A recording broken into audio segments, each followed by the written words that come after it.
benditos sean todos y cada uno. Hoy, con la misericordia de Dios, vamos a entender en una dimensión superior lo que es la resurrección, la vida que tenemos en Cristo. Para comenzar, es imposible no hacerlo aclarando que la resurrección de Cristo hace parte de la base fundamental de la fe cristiana.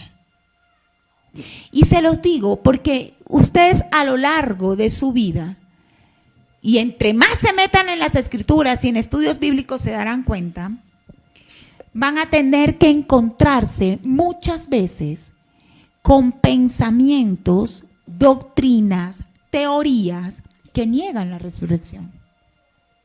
A lo largo de toda la historia de la humanidad han existido muchos que han pretendido llamarse a sí mismos creyentes, han pretendido llamarse cristianos y negar la resurrección. ¿Me está siguiendo? La resurrección es un evento que de hecho dentro de los milagros no se considera una sanidad. Obvio, porque para que haya una sanidad se necesita que haya parte de la vida y haya una enfermedad y haya sanidad, sino que es un milagro extraordinario. Va en contra de toda regla de la naturaleza. Entonces ha sido muy atacado a lo largo de la historia. Lo han intentado desestimar hablando siempre que viene a ser más bien como una metáfora. Que cuando se dice que Jesucristo está vivo, es solamente porque vive en mi corazón, porque lo recordamos, porque vive presente en nuestras enseñanzas, pero no porque Él se haya levantado de entre los muertos. Pero usted, en el nombre de Jesús, a partir de hoy, si no tenía esa convicción, esa claridad de la trascendencia de la resurrección, hoy la tiene. Hoy va a salir de aquí diferente. El creyente no puede ser ambiguo a esta realidad. Y el apóstol Pablo lo entendió y lo enseñó de una manera muy enfática. ¿Quiénes tienen Biblia? Levanten su Biblia. Busquen en su Biblia 1 Corintios 15, versículo 13 y 14. 1 Corintios 13, versículo 15, versículo 13 y 14.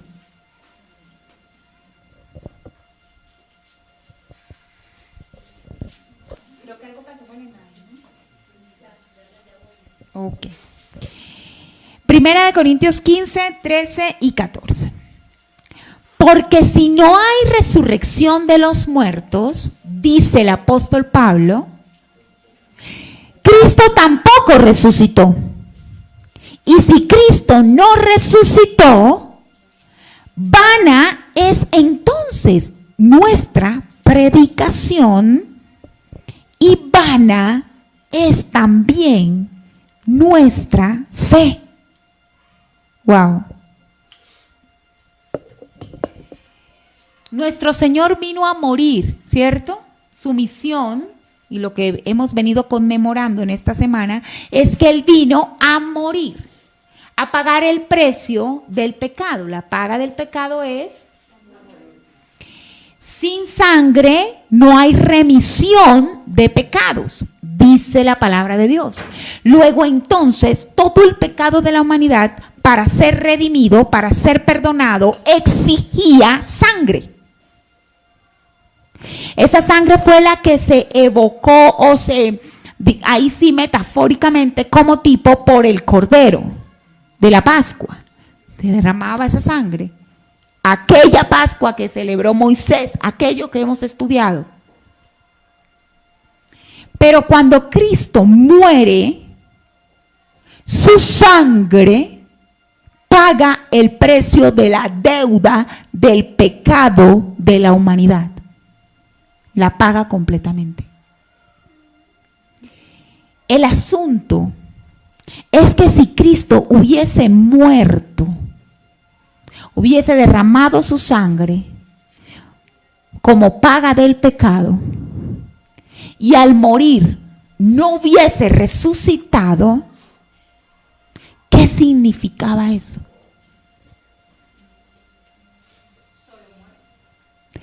Solo muerte, la victoria de la muerte sobre Cristo.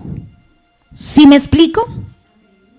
Por eso es que la palabra dice que cuando Él descendió, todos los demonios, las huestes celestiales trataron de retenerlo en el Hades, pero no podían retenerlo. Al contrario, Él arrebató las llaves de la muerte y del Hades. ¿Y qué pasó? Resucitó, venció la muerte. Ahora la pregunta, ¿por qué no pudo la muerte? ¿Por qué no pudo retener a Jesús? Si la paga del pecado es la muerte. Porque Él no había pecado. Por eso era el único que podía morir y resucitar y con su resurrección vencer el pecado, la muerte y el temor a la muerte. ¿Me está siguiendo? Si hay alguien que no me esté siguiendo, levánteme la mano aquí o levánteme la mano allá y yo entonces me pongo seria y aclaro. La muerte no pudo retener al Señor. La resurrección es la base de la victoria que hay en Cristo. Sin resurrección no hay vida para nosotros. Si nuestro Redentor no resucitó, como pretendieron algunos filósofos y pretenden actualmente, que se llaman cristianos humanistas, que creamos en un Cristo que simplemente murió y no resucitó, vana es nuestra fe. Porque si Él murió y no pudo levantarse de la vez, ¿qué queda para nosotros que si pecamos? Muerte eterna. ¿Me está siguiendo? Por eso es que Él dice, como enseñaban, intentaron enseñar tan temprano. Ya aquí en este libro se nota el problema doctrinal, porque el apóstol dice, no, pero es que si no, aclaremos algo, si no hay resurrección de los muertos, entonces Cristo tampoco resucitó, porque lo que estaban enseñando era que nosotros podíamos ser cristianos sin creer que resucitaríamos. Que nosotros podíamos ser cristianos creyendo que, bueno, ya aquí vamos a tener una buena vida, Dios nos ayuda, pero cuando se muere, lo que se muere, aquí queda. Pero el cristiano no puede creer eso. Él habló de sí mismo, yo soy la resurrección y la vida. Luego entonces, cada persona que dice creer en Cristo tiene que pensar en el cielo. ¿Usted ha pensado eso? ¿Cuántas veces piensa usted en el cielo? ¿Cuántas veces pensamos en el cielo a lo largo de un día? Usted le ha preguntado al Señor, Señor, ¿cómo será eso allá? ¿Y qué vas a hacer conmigo? ¿Y yo dónde estaré? ¿Y tú qué? Porque es que la invitación de la palabra es que nosotros miremos lo eterno. Y para mirar lo eterno, tenemos que creer en la resurrección. Es de base. Sin resurrección, pues no hay eternidad.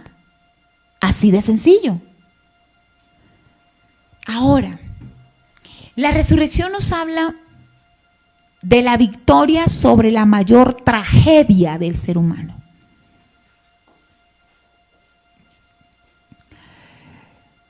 El mayor enigma del ser humano, la muerte. ¿Quiénes han tenido que toparse con la muerte? Algunos que son jóvenes, más jóvenes, porque somos jóvenes, de pronto dirán, no, la verdad, yo a la fecha no he tenido que toparme con algo, con alguna muerte cercana todavía. pero sé que la gran mayoría hemos tenido que ver de frente la muerte. Y poder entender que la resurrección es la que da la victoria sobre, escuche, el pecado, la muerte, y Hebreos nos dice, y el temor a la muerte. Esto es poderoso porque un creyente en Cristo, tarde o temprano, a medida que crece en su fe, tiene que dejar de temer a la muerte. ¿Me está siguiendo? Imagínese esa victoria. Y ahí sí se van a reír algunos, pero ahí sí Juan sin miedo. Porque si uno no le tiene miedo a la muerte, ¿a qué le va a tener miedo? Por eso es que las escrituras lo dicen, si Cristo está conmigo, ¿quién contra mí? O sea, ahí se está diciendo, pero a ver, es que ni la muerte tiene poder sobre mí, porque Él resucitó. Luego entonces, ¿quién contra mí?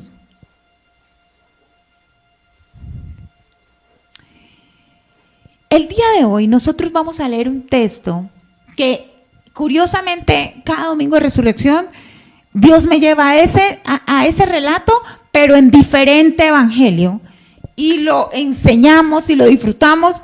El día de hoy, en 2022, vamos a abrir el libro de Lucas.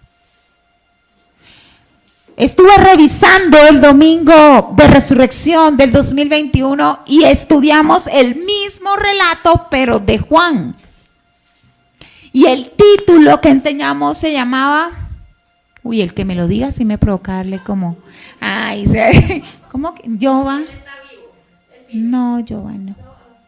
No, el que lo escriba en serio, yo me pongo de acuerdo con Rochi y le damos un presente. Pero les voy a dar 2 segundos para que lo hagan porque ya lo tengo que decir. El año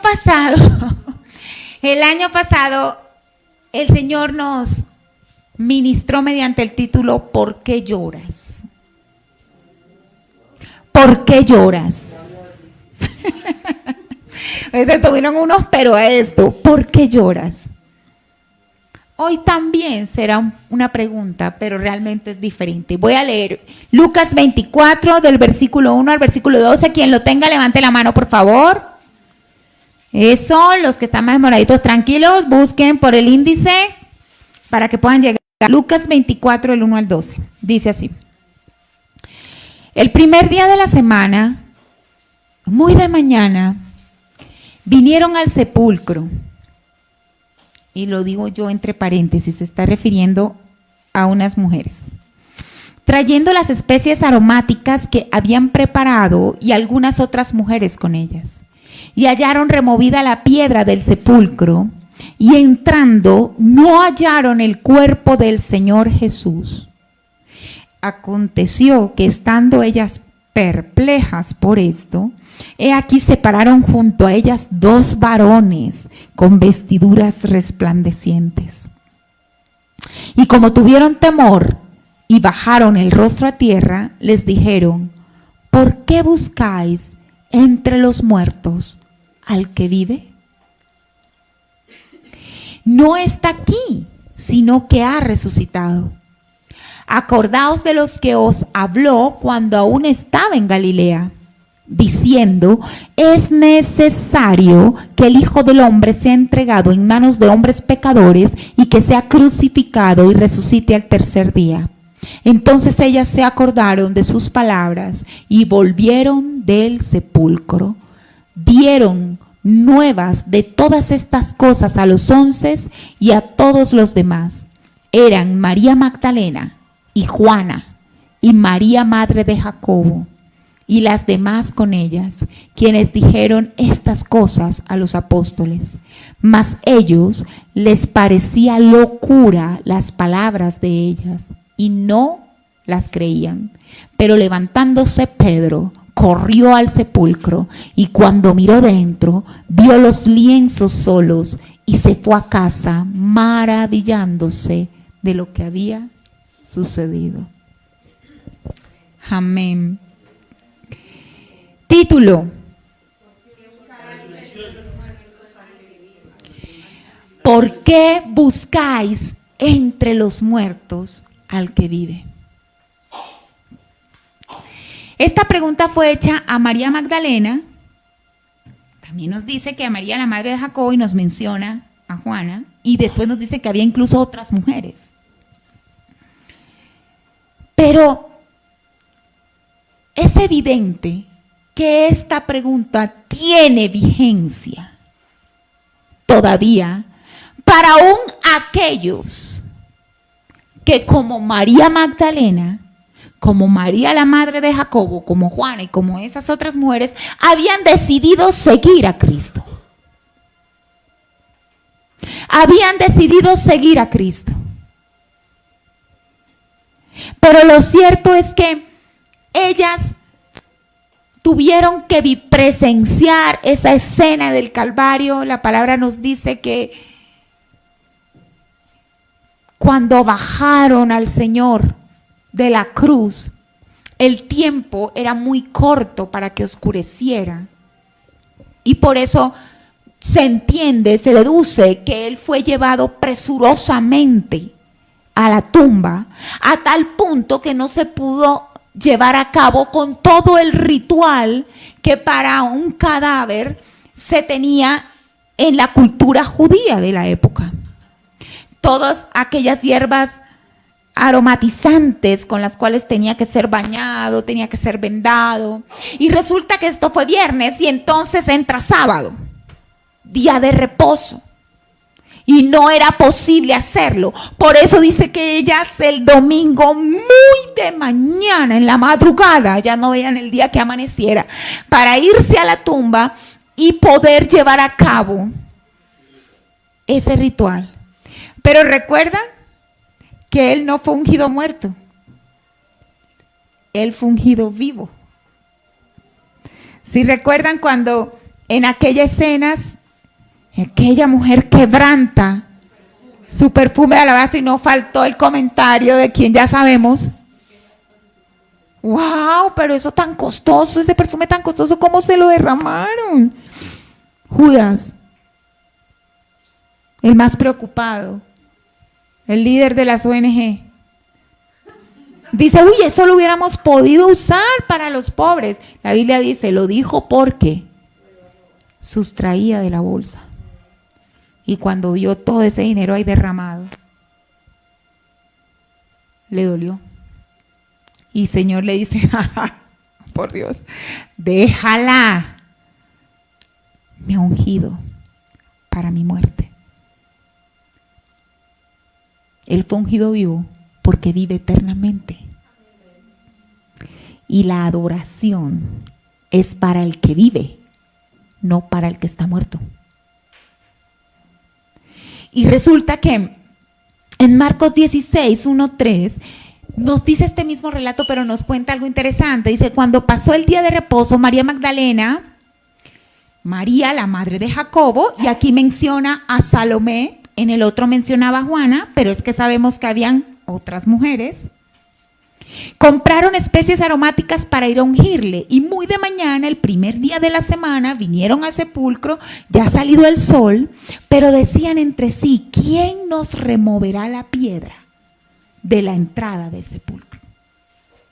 La preocupación de estas mujeres era, vamos a madrugar, compramos esas especies aromáticas y ellas iban, y ahora, solo mujeres, ¿y quién va a mover esa piedra? Esa piedra, porque los sepulcros no eran como los actuales, no eran tumbas bajo la tierra, sino que eran cuevas en las montañas y se cerraban con una inmensa piedra que no podía ser removida. Y la Biblia dice que la gran preocupación de ellas era quién removería la piedra. Esa es una predicación maravillosa. La piedra fue removida, pero no es la de hoy. Lo cierto es que cuando ellos llegan, ¿cómo es? La piedra ha sido removida por el único que puede removerla. Es decir, esa preocupación hizo parte de aquellas preocupaciones inútiles en las cuales nos gusta desgastarnos. Lo interesante es que esa pregunta, ¿para qué buscas entre los muertos al que vive? En términos más pedagógicos, o si lo quiere pensar, en términos más actuales, es ¿por qué buscas a Cristo, a Dios, en el lugar equivocado?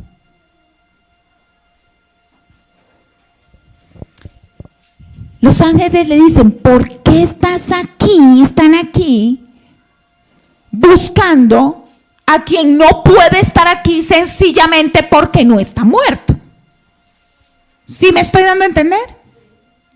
Ellas van a buscar a Jesús a la tumba y la pregunta es, ¿por qué buscan al vivo entre los muertos? O sea, estamos perdidos, estamos locos, Lucas.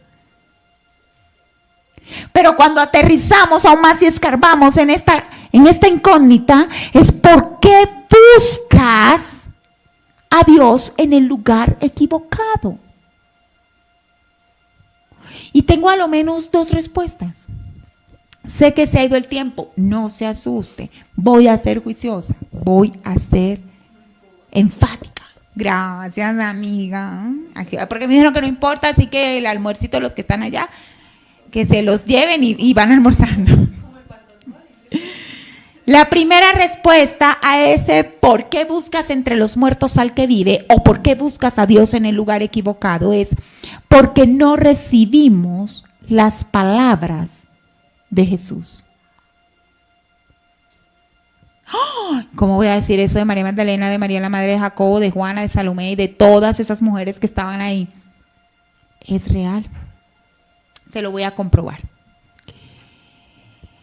Abra su Biblia en Mateo. Mateo es el primer evangelio que usted encuentra en el Nuevo Testamento. Abra y busque Mateo 16 y abra y busque el versículo 21.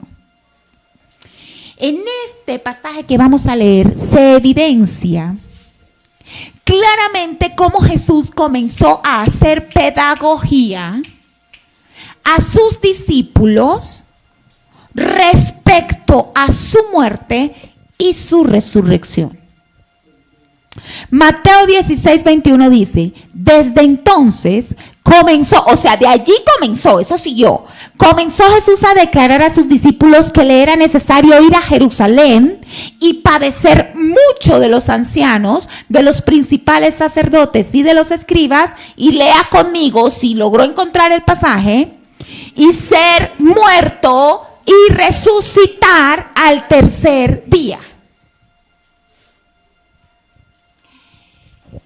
Él muy temprano, por lo menos si estuviéramos leyendo todo de Mateo, estamos en Mateo 16 y cuando comenzamos a leer sobre este pasaje estamos en Mateo 27, o sea que por lo menos fueron 11 capítulos en donde en muchas oportunidades el Señor Jesús habló que le era necesario morir y resucitar, y dio hasta cronología.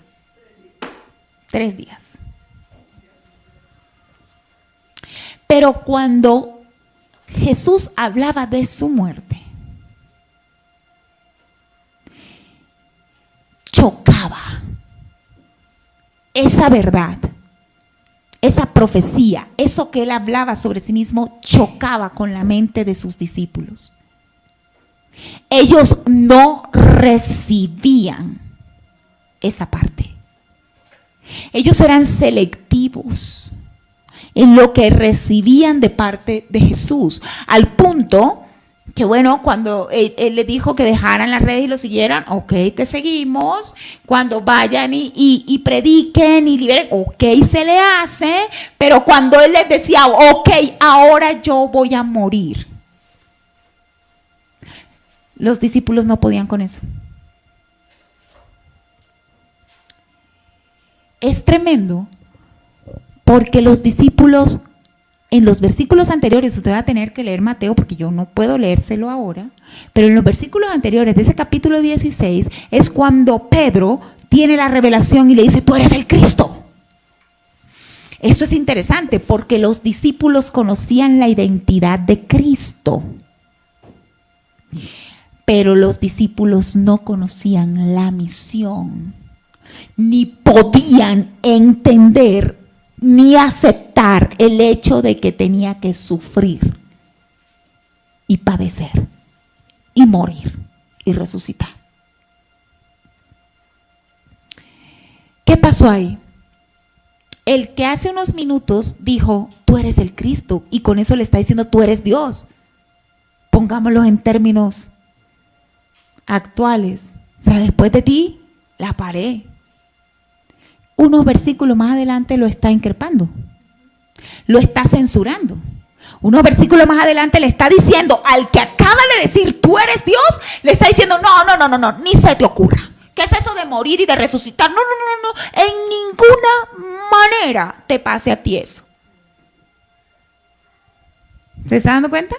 Como muchas veces nosotros podemos reconocer que Jesús es Dios y aún así decir, no, pero esto no puede pasar. En ninguna manera esto puede pasar, ni en mi vida ni en la vida de los que amo. Nosotros tenemos una familia que sabe que así Dios nos ame y así nosotros amemos a Dios, es necesario padecer.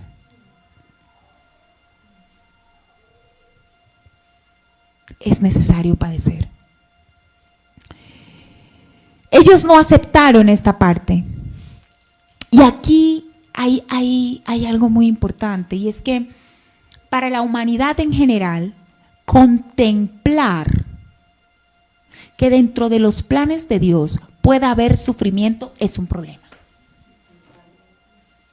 Tenemos un raye. O sea, ¿sabe por qué? Porque es que a alguien lindo se le ocurrió decir que nosotros veníamos al mundo a ser felices. ¿A quién se lo dijo? No, es que uno viene a la vida a ser feliz. Va de retro Satanás. Porque el Señor Jesús reprende a Pedro. Y se lo dice literal, apártate de mí. Cuando Pedro le dijo así, le dijo, no, en ninguna manera, tú tan lindo, tú tan espectacular, tú el Dios del universo, hablar de muerte, de que vas a morir. Y él dice en el versículo 22-23, bueno, leamos el 23, pero él volviéndose dijo a Pedro, quítate de delante de mí, Satanás, me eres tropiezo, porque no pones la mirada en las cosas de Dios, sino en las cosas de los hombres. ¿Sabe por qué tenemos tanto problema con el sufrimiento? ¿Y por qué podemos malponderar todo el tiempo nuestros sufrimientos? Por la simple respuesta de que nuestra mirada está en lo terrenal. Nuestra mirada no está en las cosas de Dios que son eternas. ¿Sí me estoy dando a entender? Si Pedro, además de haber entendido la identidad, hubiera entendido la misión y la necesidad de que esa sangre se derramara en ese madero, no hubiera salido con su domingo 7. Pero él tenía la revelación de la identidad, pero no aceptaba el sufrimiento como cuota necesaria para la salvación. Cristo necesitaba sufrir, derramar hasta la última gota de su sangre para que nosotros no lo hiciéramos, para poder salvarnos. Ahora, se resistieron todos, se resistieron por más tiempo. Hombre, todavía, y desde el viernes viene esta idea y la pudimos compartir con algunos amigos el viernes, esta idea de el Señor intentando preparar al creyente para que vea el sufrimiento y lo lea dentro del plan eterno. Y qué dificultad. Él todavía va camino a Getsemaní a orar y les dice, velen conmigo. La hora se acerca. Hombre, ¿cuál hora? La hora que viene anunciando desde Mateo 16. La hora se acerca. Velen, oren conmigo. Ayúdenme a estar fortalecido. ¿Y qué pasaba? Se dormían. Y volvía y los encontraba otra vez durmiendo. Olé. ¿Ni una hora, en serio? Oren. Iba él otra vez a clamar en esa agonía para hacer la voluntad de Dios. Y volvía ahí. Y ya la última vez les dice, ay no, ya es tarde. Ya el que viene a entregarme, ya llegó. Y están tan fuera de sintonía todavía que cuando lo van a apresar para que suceda lo que tiene que suceder, Pedro va y la hace linda. Corta la oreja del soldado. O sea, boja, como dirían algunos.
Esa partecita de muerte y resurrección que todos los discípulos ignoraron, incluidas las mujeres.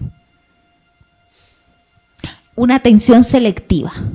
El Señor predicaba las bienaventuranzas, las palabras, y cuando hablaba de muerte y resurrección, selectivo. Nadie caía en cuenta.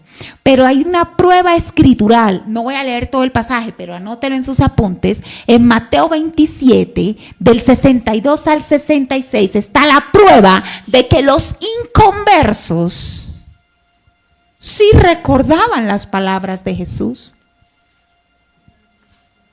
Porque en el 64 están hablando de aquellos principales sacerdotes y fariseos que estaban con Pilato y le dijeron, manda a que se asegure el sepulcro hasta el tercer día, no sea que vengan sus discípulos de noche y lo burlen y digan al pueblo, resucitó entre los muertos. Y ellos dicen eso porque es que él dijo que iba a morir, iba a resucitar al tercer día. Ay, esto sí se acuerdan. ¿No les parece algo bien interesante? Los detractores de Cristo sí tenían memoria de que él había dicho que resucitaría el tercer día, pero los creyentes no, porque ellas se van a buscarlo es a la tumba. Porque la resurrección no estaba en su expectativa, como tampoco estuvo la muerte. ¿Sí me estoy dando a entender? ¿Cómo aterrizamos? ¿Cómo aterrizamos a cada uno de nosotros? Sabe, nosotros buscamos al Señor en medio de nuestras situaciones cotidianas, ya como creyentes, erradamente, porque no hemos recibido en integridad su palabra. Por eso cuando estamos atravesando una circunstancia que nos lleva al límite, comenzamos a escarbar y resulta que nuestra expectativa es absolutamente diferente a la expectativa de Dios frente a nuestra situación. Mientras nosotros simplemente queremos que pase y que desaparezca y que si Dios está conmigo, resuelva como yo asumo se resuelve el problema en un chasquido y buscamos donde Él no está, cuando en realidad la situación hace parte de lo que Dios está haciendo, trabajando en su propósito en mi vida. ¿Me estoy dando a entender? Y amamos al Señor. Y sabemos que es el Cristo. Pero ignoramos que también el sufrimiento hace parte de nuestra vida a fin de que se cumpla su propósito en ella. ¿Sí estoy siendo clara?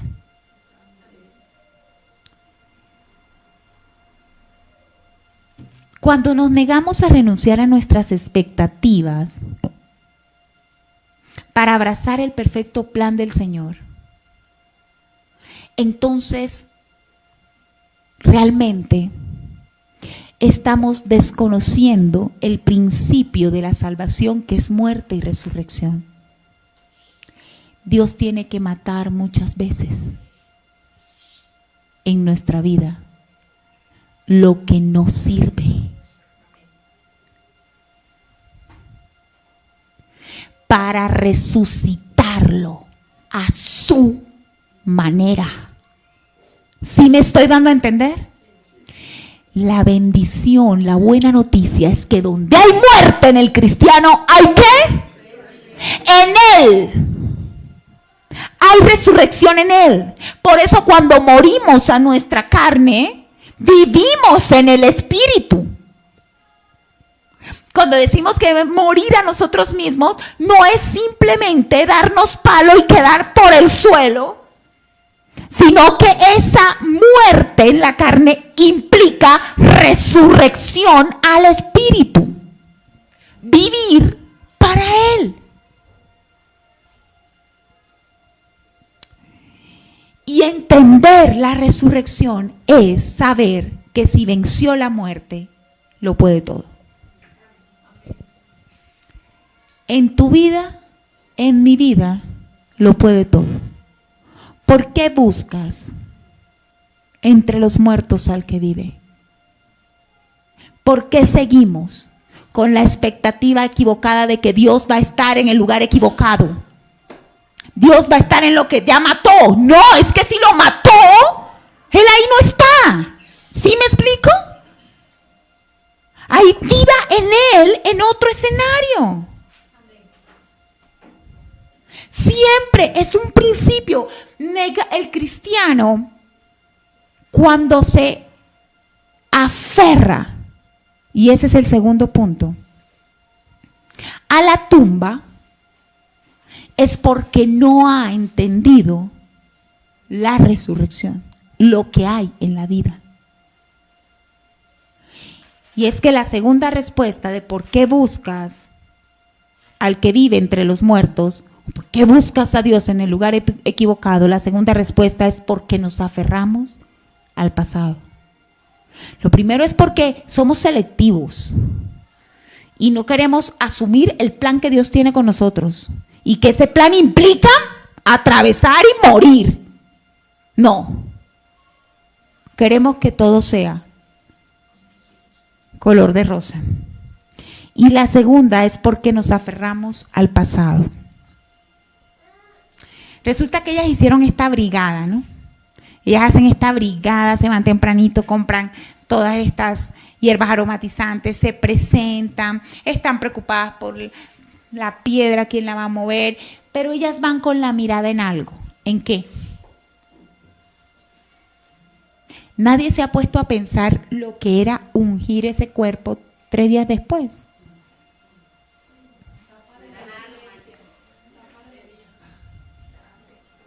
Ellas iban con la expectativa de encontrar ¿qué? Un cadáver en descomposición. Esa era su expectativa. Mire qué tremendo.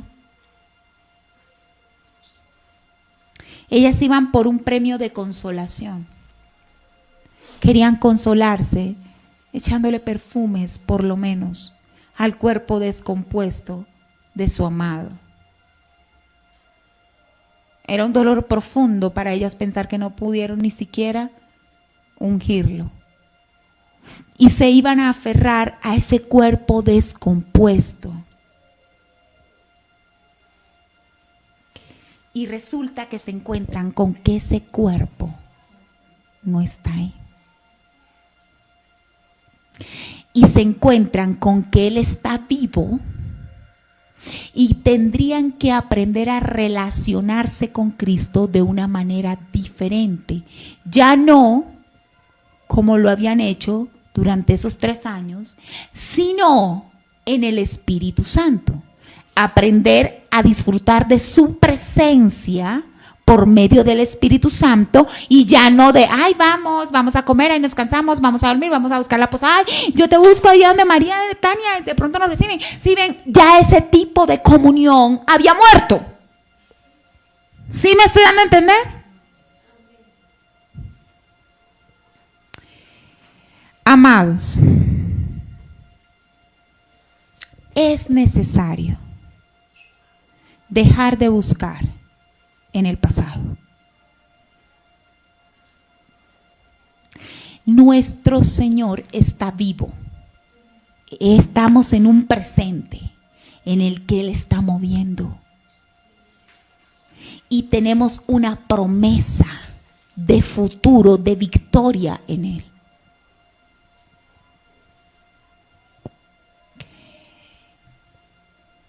Es extraño que aun cuando el pasado sea tan doloroso, el ser humano siempre tienda a aferrarse a él. ¿No les parece raro? Y constantemente estar pensando y comiendo de lo que ya pasó. Hay un presente y un futuro. Por eso es que para el creyente, 2 Corintios 5:19, tiene que ser una bandera. Cuando el apóstol Pablo dice, de modo que si alguno está en Cristo, nueva criatura es. ¿Qué dice después? Las cosas viejas pasaron, he aquí todas son hechas nuevas. Buscar a Dios en aquello que Él ya permitió que saliera de nuestra vida. Buscar a Dios en ese mar de frustraciones de lo que no pudo ser en nuestra vida no tiene sentido. Y nosotros queremos que Dios haga cosas poderosas, pero estamos agarrados de lo que ya no. Agarrados al sepulcro. Y fíjese que es curioso que cuando ellas escuchan lo que dicen los ángeles, la Biblia dice que ellas volvieron del sepulcro, o sea, salieron del sepulcro. Bueno, punto para estas mujeres. Ellas se movieron a salir. ¿Y sabes qué es conocer la resurrección en realidad? Salir del sepulcro del dolor. Salir del sepulcro de la decepción, de la ansiedad, del enojo, de las heridas. salir de allí con la expectativa de que Él vive y de que su presencia me será manifiesta a su manera, eso es vivir la resurrección de Cristo.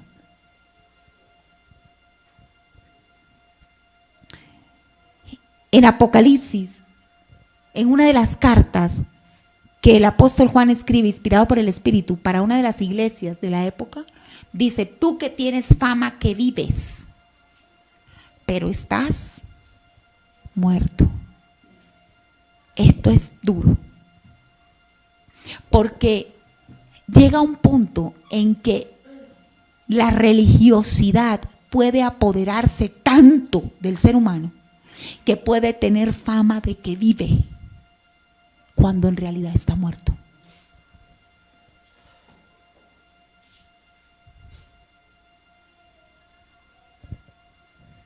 Nosotros tenemos que salir del resentimiento, del sepulcro de la falta de perdón, que no deja que disfrutemos de la vida que tenemos en Cristo Jesús, que no deja que disfrutemos de la resurrección. Pero es en serio. Si Cristo vive y yo tengo un presente con Él y tengo un futuro asegurado en su resurrección, ¿qué hago aferrándome a los sepulcros de mi vida? A aquello que me mató, que me enterró, que me apaleó. ¿Sí me estoy dando a entender? No, por eso es que Pablo es tan sabio cuando dice: es que si no hay resurrección, vana es nuestra fe. No hagamos vana nuestra fe viviendo en la muerte. Tenemos que vivir en el Espíritu. Tenemos que anhelar y tenemos que buscar al Señor donde Él está. Él no está muerto. Él no está en una tumba. Él no está en mi expectativa de cómo tiene que ser mi vida. Él tiene un propósito y allí es donde Él se mueve. Qué bueno es buscar donde hay que buscar. En conclusión, ¿dónde? En su propósito, en su plan. Finalizo con esto. Este es el año del contraste. ¿Puede haber mayor contraste que la muerte y la vida? Puede haber mayor contraste que el pasado y el futuro. Yo estoy plenamente convencida que en un año como este, Dios nos está dando la oportunidad de que se manifieste en nosotros su resurrección. Y por eso decimos: se va a ver tan blanco y negro lo que era antes, el pasado, y lo que será después, porque Él marca y da un giro para aquel que quiere realmente recibir en integridad su palabra y quiere realmente salir de sus sepulcros. Ese verá el contraste. El que reciba íntegramente su palabra. La gente dice que quiere conocer a Dios y usted les pregunta si la Biblia es verdad y ¿qué le dicen? Ah, no, eso es un libro interesante, sí, pero pues así como que sea que Dios, no, además, ¿lo has leído? No. Él dice de sí mismo que la única forma de conocerle es leyendo la Biblia. Luego entonces, es tiempo, amados. Estoy convencida que muchos nos resistimos durante muchos años a recibir con integridad su palabra. Que durante muchos años buscamos a Dios equivocadamente, seleccionando lo que en su palabra considerábamos aplicaba, como los discípulos. Escuchaban sus enseñanzas, pero cuando hablaba de muerte, bloqueo. Esta parte no. ¿Usted alguna vez ha hecho eso? Yo lo hice. Escogíamos de la Biblia. No, esto me parece exagerado. Esto me parece así como que tampoco. Esto, infierno, uy, no. Pues que se chamusquen, no. Eso saltémoslo. Creamos en el cielo, pero no creamos en el infierno.